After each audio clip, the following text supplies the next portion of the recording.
Video like जरूर कर लीजिए और ऐसे वीडियो लगातार फ्री में पाने के लिए चैनल को तुरंत सब्सक्राइब कर लीजिए और बेल आइकन को जरूर टैप कर लीजिए ताकि आगे भी सारे वीडियो आपको मिलते रहे। यूट्यूब में फॉलो करते हैं तो प्लीज ये वाला फ्री टेलीग्राम चैनल जरूर ज्वाइन कर लीजिएगा। सारे नोटिफिकेशन सारे अपडेट यहीं पे आते हैं, ध्यान रखिए। नमस्कार दोस्तों, स्वागत है आपका यूपीपीएससी बेस्ट ऑनलाइन कोचिंग के इस यूट्यूब चैनल पर। साथियों, आज से हम लोग ज्योग्राफी के एक सीरीज को स्टार्ट करेंगे। इस सीरीज में कंप्लीट ज्योग्राफी मतलब पूरा भूगोल, चाहे इंडियन की बात करें या फिर वर्ल्ड ज्योग्राफी की बात करें, इसको पूरी तरीके से फ्री में पढ़ेंगे। देखिए, ये क्लास विशेष तौर पर यूपीपीएससी प्री 2026 का एग्ज़ाम जो 6 दिसंबर को होना है, इसके आधार पर चलाई जाएगी। मतलब हम लोग आने वाले लगभग 6 से 7 महीने या कह लीजिए 8 महीने में इस कोर्स को पूरी तरीके से डन करेंगे।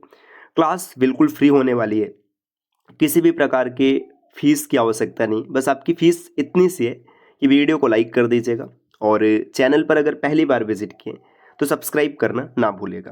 देखिए, क्लास ना यूपीपीएससी के साथ साथ जो आरओ का एग्ज़ाम होना है या फिर बीईओ का एग्ज़ाम होना है या कोई अन्य भी एग्ज़ाम है, स्टेट पीसीएस का एग्ज़ाम है या फिर वनडे एग्ज़ाम है, सबके लिए समान रूप से उपयोगी होने वाला है। और इस क्लास में ना आपको बेस्ट स्टडी मटेरियल मिलेगा, मतलब सबसे बेहतरीन कंटेंट आपको प्रोवाइड किया जाएगा।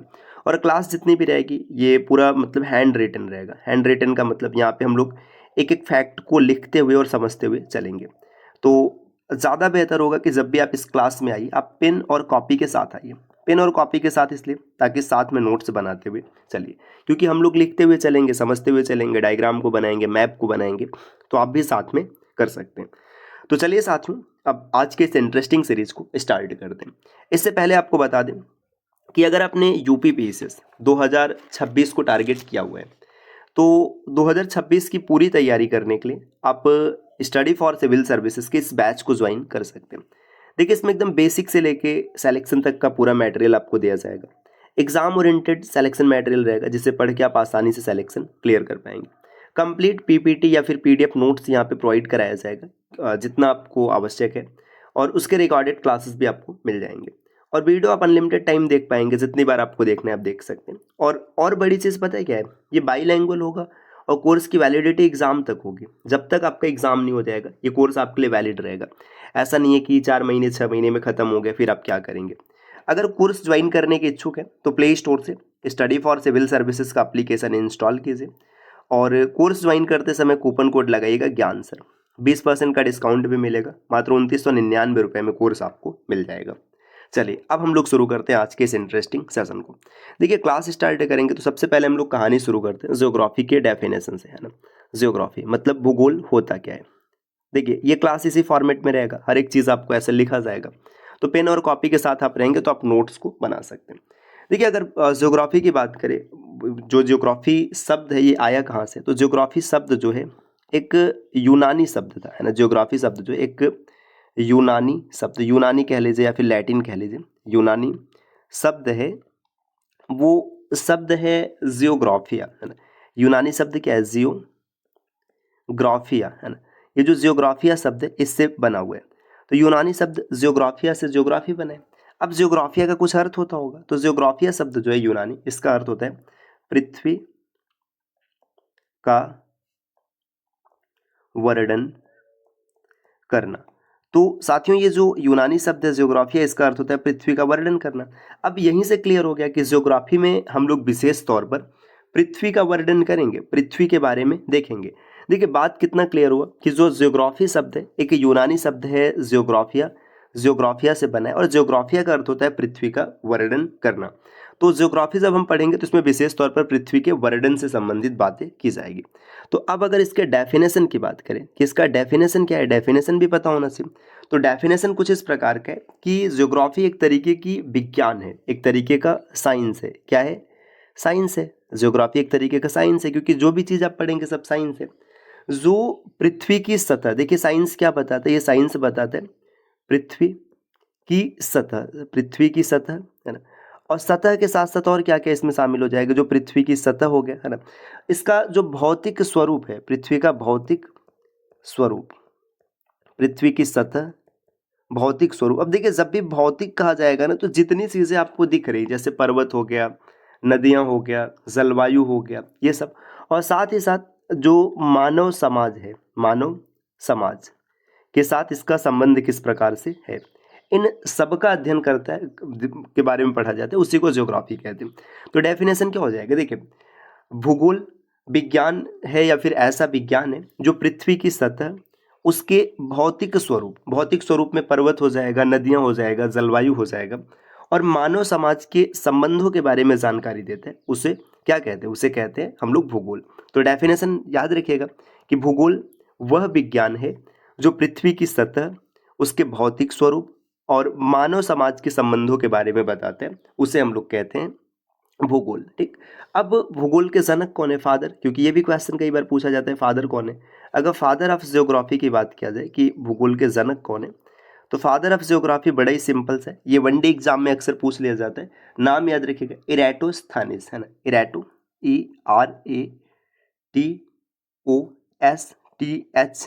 ERATOSTHENES, इरेटोस्थानिस है ना, ये इनका नाम है।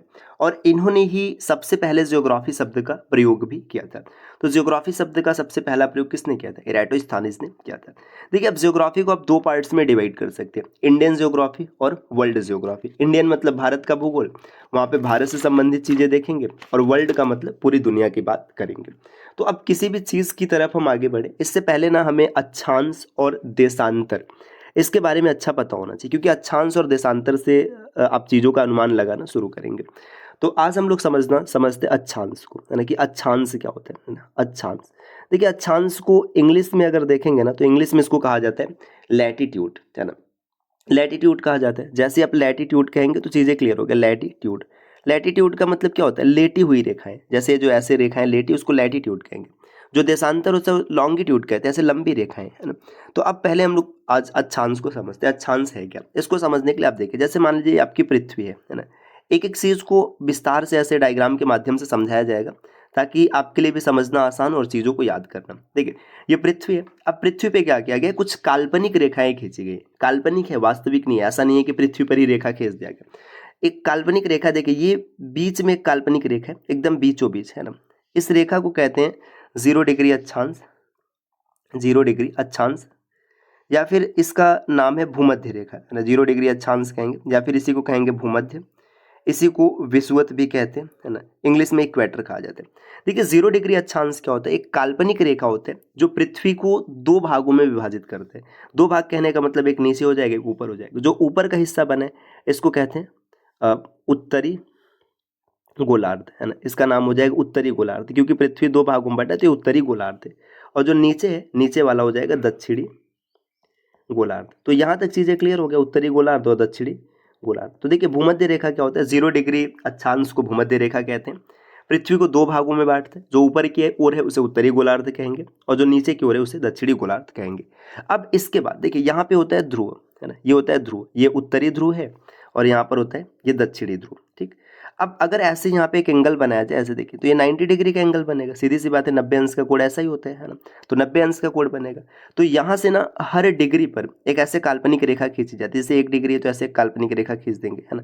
2 डिग्री पे फिर खींचेंगे, 3 पर फिर खींचेंगे, 4 पर खींचेंगे, ऐसे 90 तक ऐसे रेखाएं खींची जाती है।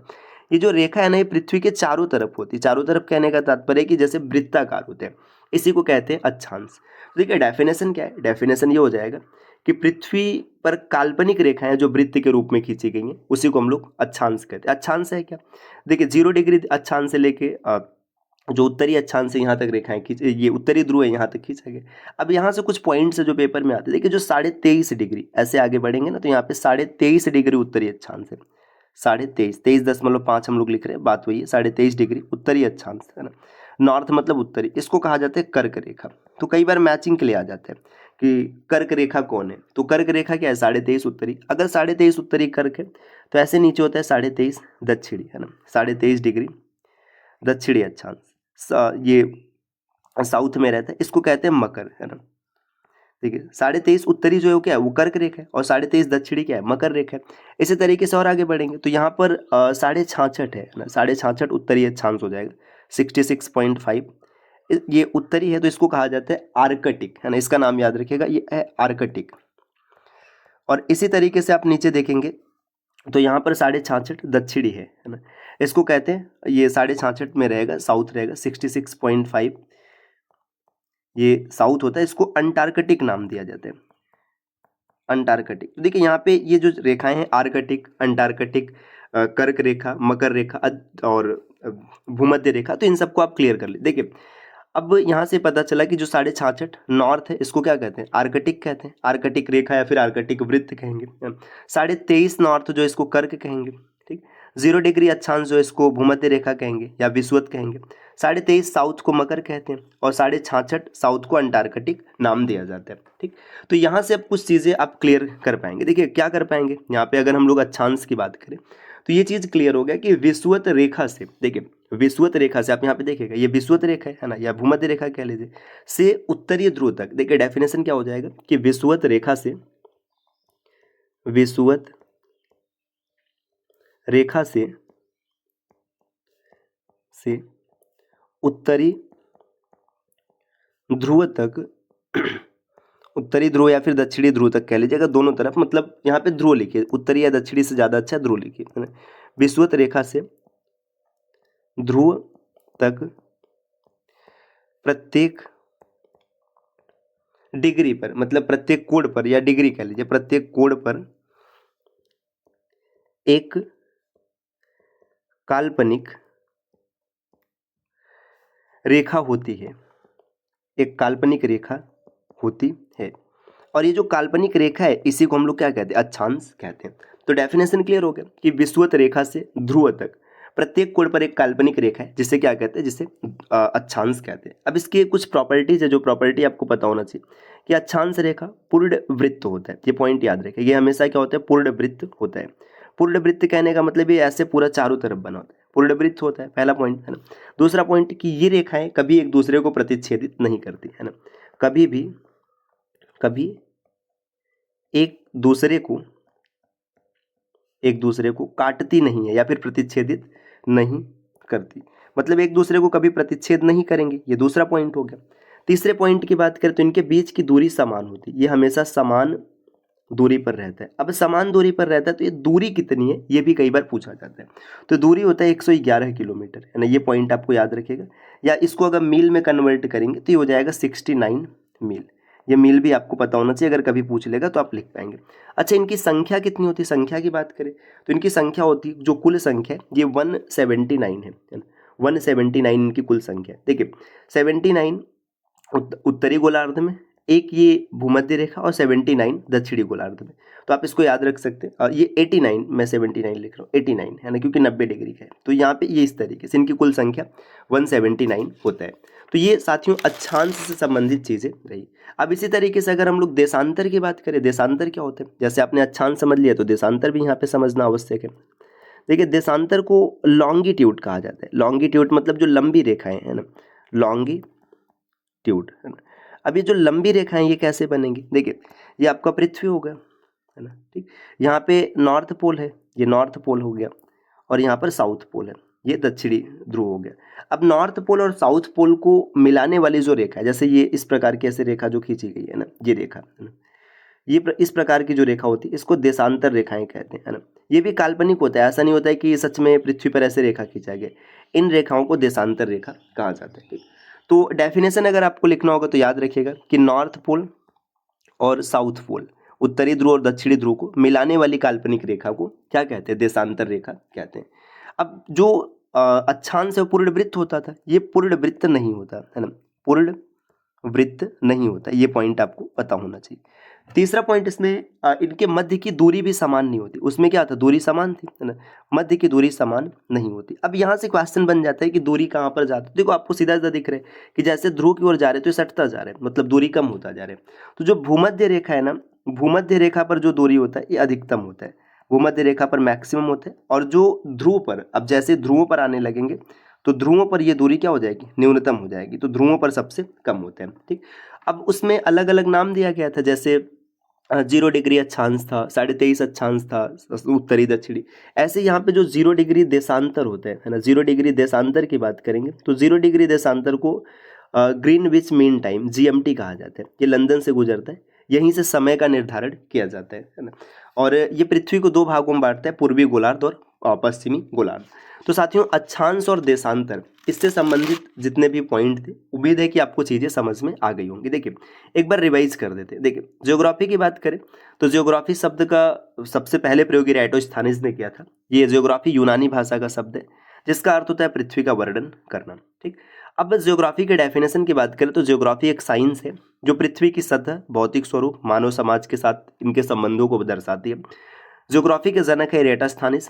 अक्षांश और देशांतर, देखिए अक्षांश क्या है, एक काल्पनिक रेखा है जो पृथ्वी को दो भागों में बांटता है, एक उत्तरी गोलार्ध और एक दक्षिणी गोलार्ध। देखिए यहाँ पर अगर आप देखेंगे तो ये पूरा ये इस तरफ जो है ये उत्तरी गोलार्ध है ना, ये पूरा जो ग्रीन कलर का दिख रहा है इसको मैंने ग्रीन शेड कर दिया, ये उत्तरी गोलार्ध है ना। और इसके बाद ये जो येलो शेड किया जा रहा है ये दक्षिणी गोलार्ध है। पृथ्वी को दो पार्ट्स में डिवाइड कर दिया गया है ना, उत्तरी गोलार्ध और दक्षिणी गोलार्ध। अब इसमें कुछ रेखाएं हैं।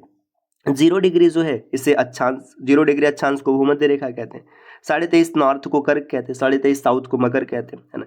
फिर इसके बाद आर्कटिक, अंटार्कटिक, ये आपका उत्तरी ध्रुव है और ये दक्षिणी ध्रुव है। और आगे बढ़ेंगे, देखिए कुछ प्रॉपर्टीज बताएगी कि विषुवत रेखा से ध्रुव तक जाने पर प्रत्येक कोण पर एक काल्पनिक रेखा होती है, पूर्ण वृत्त होता है, ये सब आप देख सकते हैं।